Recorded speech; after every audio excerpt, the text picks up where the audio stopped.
Hello friends, welcome to our channel educational sir ji. आज की इस वीडियो में हम डिस्कस करने वाले हैं class 10 social science English medium के अंदर जो गाला का मॉडल क्वेश्चन पेपर है, उसमें जो पेपर 1 है उसका पूरा सॉल्यूशन मैं आज आपको यहाँ पे देने वाला हूँ इस वीडियो से, जिसमें section A B C D सारे सॉल्यूशन हम करेंगे।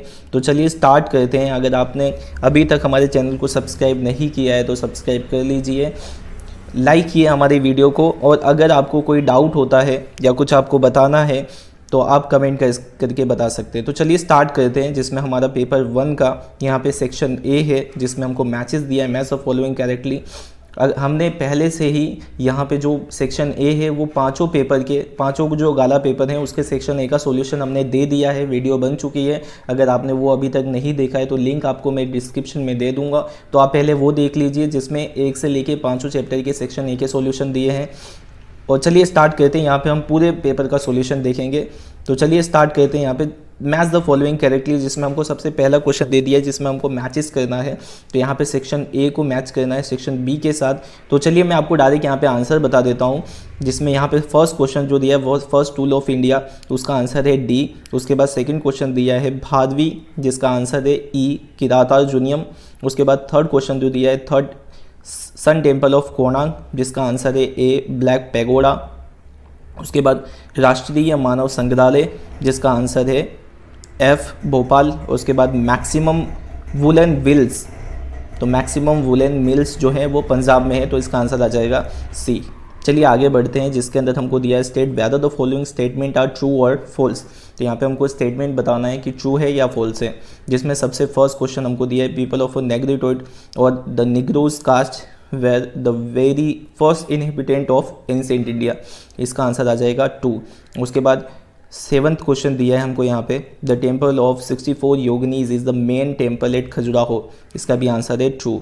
8 क्वेश्चन दिया है international trade is a global resources, तो इसका आंसर है फॉल्स। उसके बाद 9 नंबर का क्वेश्चन दिया है they are the 4 national park in 23 sanctuaries in Gujarat, तो गुजरात के अंदर 23 सेंचुरीज और 4 नेशनल पार्क है, तो इसका आंसर है ट्रू। उसके बाद 10th नंबर का क्वेश्चन दिया है फर्स्ट रेलवे ऑफ इंडिया वो started in 1958 between Mumbai to Thane, इसका आंसर है फॉल्स। चलिए आगे बढ़ते हैं, जिसके अंदर हमको यहाँ पे दिया है filling the blanks with correct alternatives. तो यहाँ पे हमको अल्टरनेटिव्स यहाँ पे जो दिए हैं उसमें से करेक्ट अल्टरनेटिव्स चूज़ करना है। तो स्टार्ट करते हैं, जिसमें सबसे पहला दिया है मोहनजोदाड़ो मीन्स। ऑप्शन हमको दे दिए हैं a heap of the deads, remain of the deads या bodies of the deads, answer है a a heap of the dead. 12th question दिया है water is a an dash resources, answer आ जाएगा लिमिटेड। उसके बाद 13 नंबर का question है India ranks dash in the world in network of railway, तो इसका आंसर है सेकेंड। उसके बाद 14 नंबर का क्वेश्चन है the economy of a days country is based on dual system, तो इसका आंसर है डेवलपिंग कंट्री। उसके बाद 15 नंबर का क्वेश्चन है new in days a new industrial policy was implemented, तो इसका आंसर है 1991। चलिए आगे बढ़ते हैं, जिसमें हमको यहाँ पे दिया है choose the correct options from the given below each question and right the answer. यहाँ पे हमको करेक्ट ऑप्शन चूज करना है। स्टार्ट करते हैं, जिसमें 16 नंबर का क्वेश्चन दिया है which is the main source of water resources on earth, तो इसका आंसर है ए रैन। उसके बाद 70 नंबर का क्वेश्चन दिया है people in the days when there is a likelihood of increasing in the prices the near future, तो इसका आंसर है डी होर्डिंग। उसके बाद यहाँ पे 18 नंबर का क्वेश्चन है a girl is on her way alone, some persons with antisocial tendency tries to harass her with the intention of eve teasing, which of the following numbers should the girls dial for help, तो इसका answer आ जाएगा C 181। उसके बाद 19 number का question है which of the following is global problem, answer है terrorism D। उसके बाद लास्ट क्वेश्चन हमको यहाँ पे दिया है which is the main factor responsible for the social change in India, the answer is D literacy. चलिए आगे बढ़ते हैं, जिसमें हमको यहाँ पे दिया है answer the following question in short 1 और 2 वर्ड्स, 1 और 2 वर्ड्स में आंसर दे देना है। 21st क्वेश्चन दिया है हमको यहाँ पे what is a inspirable part of life, the answer is water. उसके बाद next question, whose administrative policy has broken the backbone of Indian industrial structure? The answer is British rule. Third question दिया है हमको यहाँ पे, who decide about increasing and reducing the supply of money in India? The answer is RBI. RBI means Reserve Bank of India. उसके बाद next question, what kind of problem is a terrorism? Terrorism अभी हमने पढ़ा, terrorism is a global problem. The answer is global problem.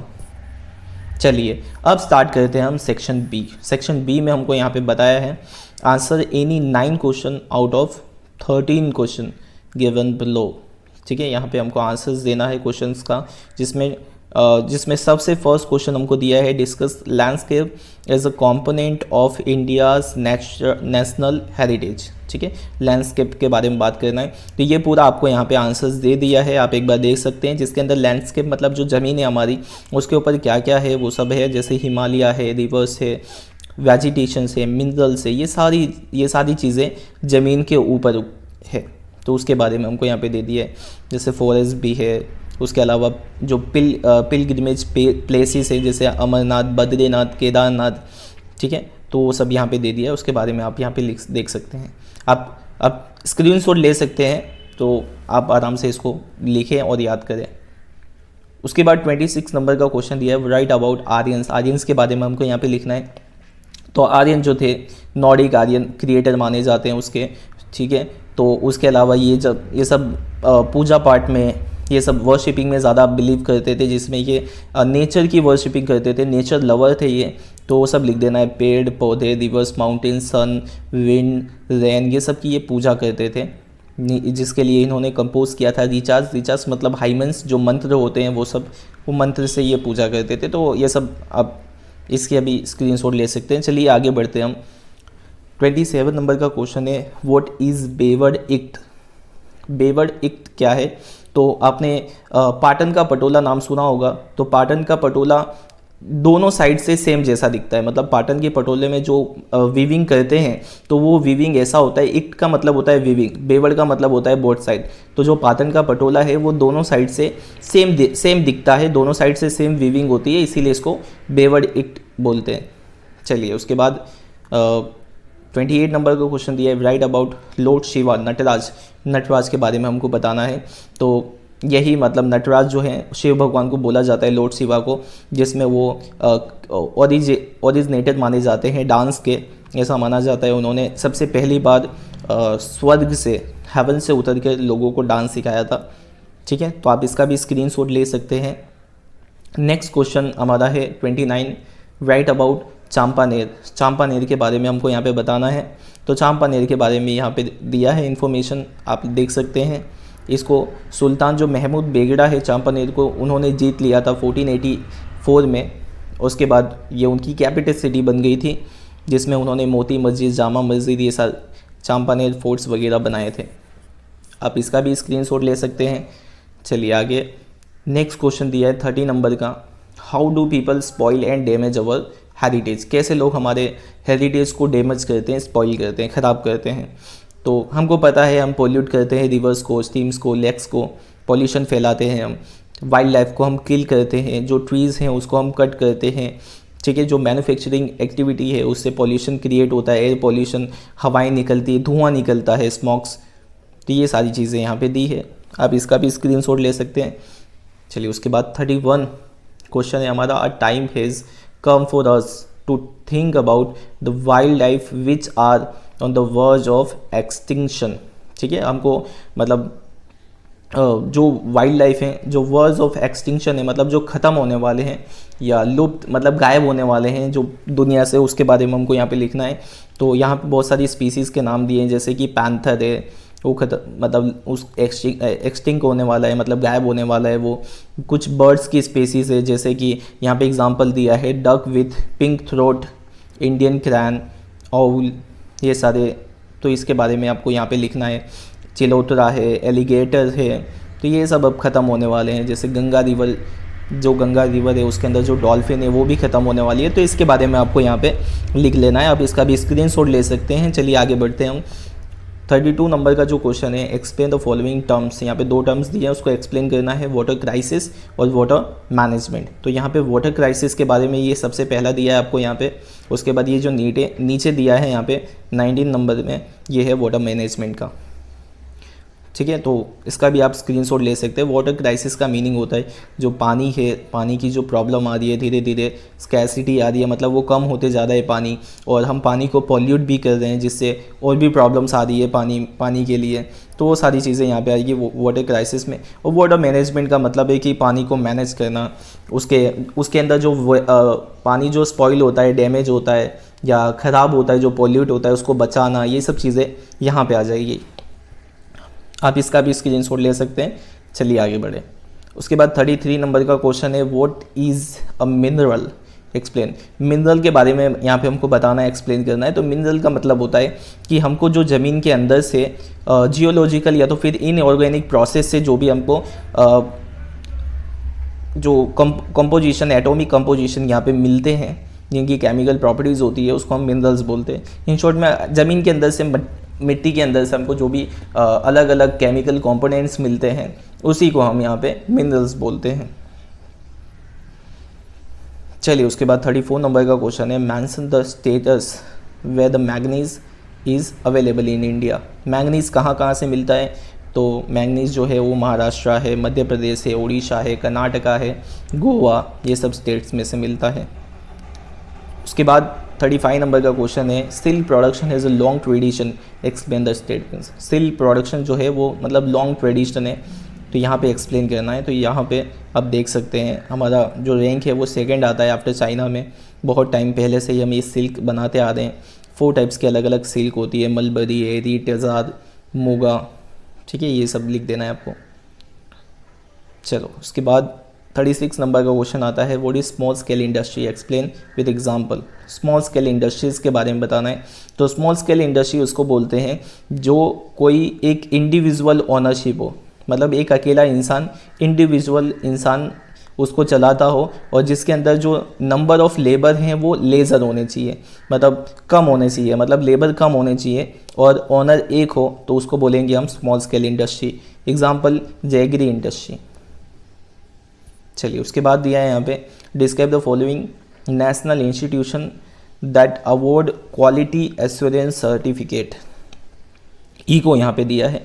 तो eco का मतलब होता है कि इको फ्रेंडली। तो यहाँ पे हमको बताना है कि किसको ये मिलता है। तो इको, ये जो मार्क है, ये बेसिकली ऐसे इंडस्ट्रीज़ को दिया जाता है जो अपने प्रोडक्ट्स को इको फ्रेंडली बनाते हैं। तो यहाँ पे दिया है जैसे shop, detergent, paper, lubricant, packing material वगैरह, ये सब लिख देना है आपको यहाँ पे। Section C, answer any 6 question out of 9 question given below. तो यहाँ पे हमको 6 क्वेश्चन के आंसर लिखने हैं, पर मैं आपको यहाँ पे टोटल जो 9 क्वेश्चन है वो सबके आंसर बता दूंगा। जिसमें सबसे पहला जो क्वेश्चन दिया हमको सेक्शन सी में 38 नंबर का question, एंसन explain the importance of architecture of gopuram. तो यहाँ पे गोपुरम का हमको यहाँ पे इंपॉर्टेंस बताना है। गोपुरम का मतलब क्या होता है, जो साउथ इंडिया के अंदर जो टेम्पल्स होते हैं उसमें देखा होगा, जैसे एंट्रेंस गेट हम जाते हैं एंट्रेंस गेट में, तो वो बहुत बड़ा एंट्रेंस गेट होता है, तो बस उसी को एंट्रेंस को गोपुरम कहते हैं। तो उसी के बारे में हमको यहाँ पे लिख देना है, जिसके अंदर इसको बनाया जो था वो पांड्या डायनेस्टी ने बनाया था, मतलब मेन उसका कॉन्ट्रीब्यूशन था। तो यहाँ पे उसके बारे में दिया है, तो आप देख लो एक बार, स्क्रीनशॉट ले लो इसको भी। चलिए आगे बढ़ते हैं हम। 39 नंबर का क्वेश्चन है, explain the town planning in ancient India. Ancient India की जो टाउन प्लानिंग थी उसके बारे में लिखना है, जिसको हमें पता है एंशिएंट इंडिया के अंदर टाउन प्लानिंग मोहनजोदड़ो है, हड़प्पा है, लोथल है, धोलावीरा है। तो उसके बारे में आपको यहाँ पे लिख देना है, जिसमें मोहनजोदड़ो के बारे में दिया है कि वहाँ पे क्या क्या था, जैसे कि यहाँ पे जो रूलर्स थे उनका फोर्ट्स था, उसके अलावा जो एडमिनिस्ट्रेटिव थे उनके वहाँ पे अपर पार्ट में उनका टाउन था, घर था उनके, हाउसेस, जिसके अंदर 2 से 5 रूम्स थे। फिर लोअर पार्ट में भी आता है, लोअर पार्ट में जो कॉमन पीपल थे, कॉमन मैन थे, उनका लोअर पार्ट में घर था, जिसके अंदर 2 to 3 रूम्स थे उनके घर में, और 1 टॉयलेट का था वो। तो वो भी आप लिख सकते हैं यहाँ पे। चलिए उसके बाद आगे देखते हैं हम। 40 नंबर का क्वेश्चन दिया है, discuss the difference between economic growth and economic development. Economic growth और इकोनॉमिक डेवलपमेंट के बीच में डिफरेंस लिखना है। तो यहाँ पे हमको दे दिया है, जिसमें आपको यहाँ पे on the basis of development process के हिसाब से यहाँ पे डिफरेंस लिखना है। तो डेवलप प्रोसेस के हिसाब से इकोनॉमिक जो ग्रोथ है उसके अंदर क्वांटिटेटिव टर्म्स आते हैं, जबकि इकोनॉमिक डेवलपमेंट में क्वालिटेटिव टर्म्स आते हैं। तो आपको यहाँ पे लिख देना, एग्जांपल दे देना है जीडीपी का, पर कैपिटा इनकम का, स्टैंडर्ड ऑफ लिविंग का। तो जीडीपी और पर कैपिटा इनकम ये क्वांटिटेटिव है, और जो इकोनॉमिक डेवलपमेंट के अंदर जो क्वालिटेटिव है उसके अंदर स्टैंडर्ड ऑफ लिविंग आ जाती है, क्वालिटी आ जाती है उसके अंदर। उसके बाद यहाँ पे दिया लेटर देन सबसिक्वेंस का, तो ये भी आपको यहाँ पे दे देना है, स्क्रीनशॉट ले सकते हैं आपको आगे। और यहाँ पे दिया है थर्ड और फोर्थ, तो ये भी आपको यहाँ पे एक बार चेक कर लेना है, according to the change taking place in economy के अंदर क्या चेंजेस आते हैं। उसके बाद यहाँ पे in relation to the developed and developing nation, तो वो भी आ जाएगा यहाँ पे। चलिए आगे बढ़ते हैं हम। यहाँ पे दिया है 41 क्वेश्चन, जिसके अंदर हमको ये 3 टर्म्स एक्सप्लेन करते हैं, ड्राई फार्मिंग, ज़ैद क्रॉप और इंटेंसिव फार्मिंग। यहाँ पे तीनों के आंसर्स मैंने आपको दे दिए हैं, ड्राई फार्मिंग, इंटेंसिव फार्मिंग और ज़ैद क्रॉप। ड्राई फार्मिंग एकदम सिंपल है, मतलब ड्राई मतलब सूखा, तो ऐसी फार्मिंग जो सूखे में की जाती हो। सूखे मतलब जहाँ पे पानी ना हो, यानी जहाँ पे रेनफॉल जो हो वो लेस हो, कम होता हो, पानी कम बरसता हो, और जो ज़्यादातर इरिगेशन की फैसिलिटीज़ जहाँ पे अवेलेबल ना हो, तो बिना पानी के या कम पानी के जहाँ पे इरिगेशन होती है उसको ड्राई फार्मिंग। इंटेंसिव फार्मिंग किसे कहेंगे हम? इंटेंसिव फार्मिंग मतलब जिसके अंदर सब चीज़ें यूज़ होती हो, बहुत ज़्यादा फैसिलिटीज़ हो, जहाँ पे सीड्स हो, अच्छे क्वालिटी के फर्टिलाइजर्स हो, इंसेक्टिसाइड्स हो, मैकेनिकल इक्विपमेंट्स हो, तो ऐसे फार्मिंग को हम इंटेंसिव फार्मिंग कहते हैं। ये कॉमर्शियल, इसका दूसरा नाम है कॉमर्शियल फार्मिंग, क्योंकि ज़्यादातर ये कॉमर्शियल ही होती है। उसके बाद लास्ट हमको यहाँ पे दिया है ज़ैद क्रॉप, जिसके अंदर ज़ैद क्रॉप मतलब जो समर जो सीज़न होता है उसके अंदर जो क्रॉप्स उगाते हैं उसको हम ज़ैद क्रॉप बोलते हैं। जैसे वाटरमेलन है, वेजिटेबल्स है, चुकुम्बर है, तो इसका एग्जाम्पल लिख सकते हैं आप। चलिए आगे बढ़ते हैं हम। 42 नंबर का क्वेश्चन है, write a note on Takshashila university. तो तक्षशिला जो यूनिवर्सिटी है उसके बारे में आपको यहाँ पे नोट लिखना है। तो बहुत बड़ा यहाँ पे दिया है आपको, इसमें से जो मेन पॉइंट्स है वो आपको यहाँ पे लिख देने हैं।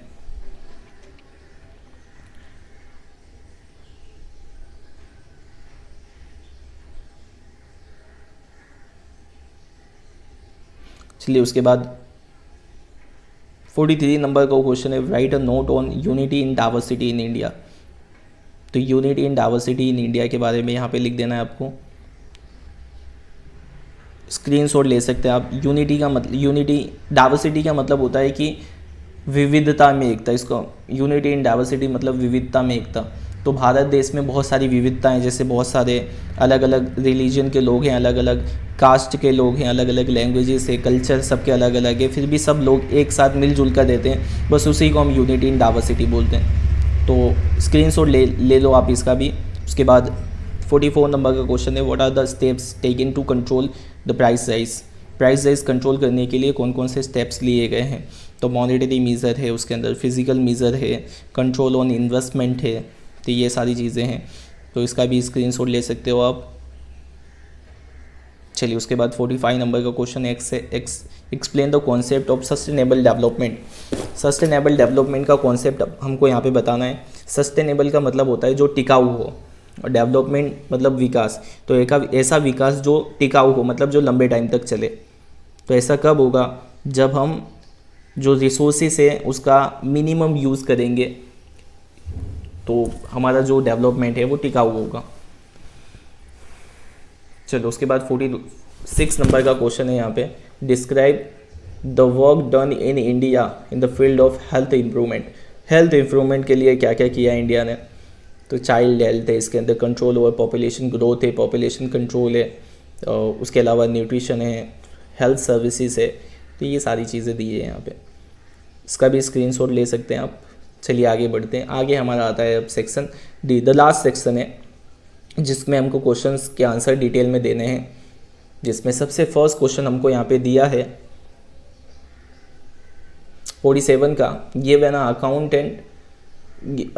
Account of the achievement in the medical science and surgery in ancient India. तो एंशिएंट इंडिया में हमने मेडिसिन मेडिकल साइंस और सर्जरी में क्या क्या कंट्रीब्यूशन अचीवमेंट दिया है। 2 नाम आता है इसके अंदर, ऐसे 3 नाम आते हैं, मेन ये 2 नाम हैं, महर्षि चरक और महर्षि सुश्रुत का। महर्षि चरक ने बेसिकली दवाइयाँ बनाई थी, मेडिसिन बनाई थी।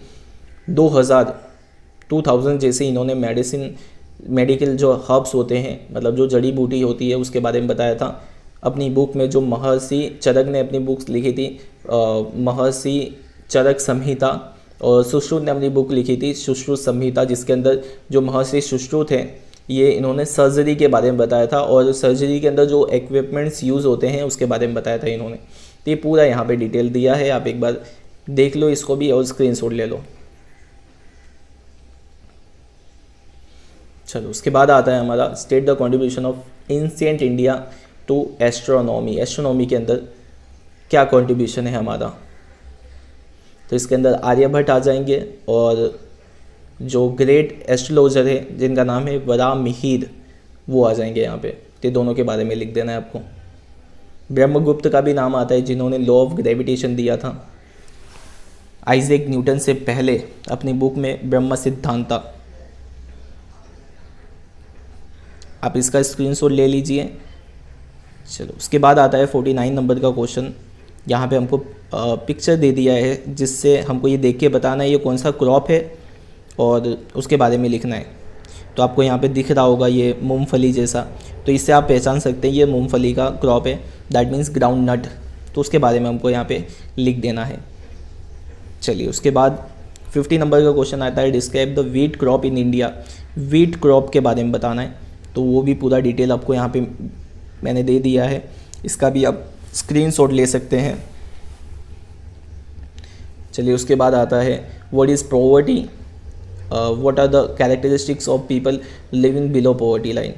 तो यहाँ पे पॉवर्टी की डेफिनेशन दे दी है, और उसके बाद यहाँ पे कैरेक्टरिस्टिक्स जो बिलो पॉवर्टी लाइन है उनकी दे दी है, जिनको 2 टाइम का खाना ना मिलता हो, जिनकी इनकम जो है बहुत कम हो, जो इलिटरेट हो, ठीक है। तो बस वही सब दे दिए हैं यहाँ पे। चलो उसके बाद 52 नंबर का क्वेश्चन आता है write about the MNREGA. MNREGA Mahatma Gandhi national rural employment guarantee act है, जिसके अंदर कोई भी ऐसा पर्सन जिसके पास कोई नौकरी वगैरह ना हो तो गवर्नमेंट उसको गारंटी देती है एम्प्लॉयमेंट देने की, नौकरी देने की। 100 दिन मिनिमम, कम से कम 1 साल के अंदर 100 दिन की नौकरी देती है, 100 डेज़ की। और अगर गवर्नमेंट ऐसा नहीं कर पाती है तो उसको पैसे देती है, फ्री सैलरी देती है। तो ये आएगा इसके अंदर। चलो उसके बाद 53 नंबर का क्वेश्चन है write about the efforts of government to curb corruption. Corruption को कर्ब करने के लिए गवर्नमेंट ने क्या क्या स्टेप्स लिए हैं। तो यहाँ पे सब एक्ट्स आ जाएंगे, जैसे कि एंटी करप्शन एक्ट है, फिर उसके बाद राइट टू इन्फॉर्मेशन एक्ट है, ब्लैक मनी एक्ट 2005 में जो आया था, ठीक है। तो ये सारे एक्ट्स यहाँ पे दिए हैं, तो आपको एक बार देख लेना है, ये स्क्रीनशॉट ले सकते हैं आप इसका भी। उसके बाद लास्ट हमारा आता है यहाँ पे मैप। तो हमको यहाँ पे मैप बताना है, जिसमें हमको सबसे फर्स्ट क्वेश्चन दिया है बांदीपुर नेशनल पार्क। तो बांदीपुर जो नेशनल पार्क है, आप यहाँ पे देख पा रहे होंगे केरला और जो तमिलनाडु है, तो यहाँ पे हमारा आ जाएगा बांदी नेशनल पार्क। आपको यहाँ पे साइड में भी ऐसे बताना होगा बॉक्स करके कि ये जो मैंने ब्लैक डॉट बनाया है उसका क्या मतलब है। तो ये ब्लैक डॉट का मतलब है बांदीपुर नेशनल पार्क। चलिए उसके बाद सेकंड दिया है वन रीजन प्रोड्यूसिंग टोबैको। तो ऐसी कौन सी रीजन है जो टोबैको प्रोड्यूस करती है, ऐसा वन रीजन के बारे में बता देना है। तो मैंने यहाँ पे ये यूपी का लिया है, बाकी आप बुक में देख सकते हो और भी जगह है जहाँ पे ये टोबैको का प्रोडक्शन होता है।